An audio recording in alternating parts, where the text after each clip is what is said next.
Challenge আছে। মানুষ বাইরে থেকে অনেক কিছু শুনতো যে টুঙ্গিপাড়া 17 বছর একটি দল ক্ষমতায় ছিল, তারা অনেক কিছু করেছে, কিন্তু আসলে বাস্তবতা তা নাই। গোপালগঞ্জের মানুষ অনেক বেশি অবহেলিত এবং আমি দেখেছি ভোট চাইতে যে মানুষের কাছে হতদরিদ্র মানুষের সংখ্যা বেশি।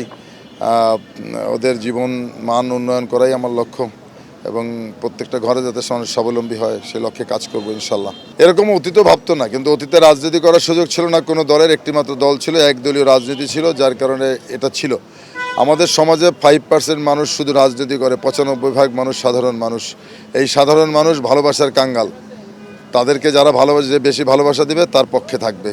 আওয়ামী লীগ বিএনপি বলে কিছু নেই, মানুষ সাধারণ মানুষ ভালোবাসার কাঙ্গাল। প্রতিদিনের ইফতারে চাই স্বাস্থ্যসম্মত ও মচমচে রুচি মুড়ি। দেশ গড়ার চ্যালেঞ্জ এবং দুর্নীতিমুক্ত বাংলাদেশ গড়ার চ্যালেঞ্জ ইনশাল্লাহ। তারেক রহমানের নেতৃত্বে দুর্নীতিমুক্ত বাংলাদেশ হবে, বৈষম্যহীন বাংলাদেশ হবে।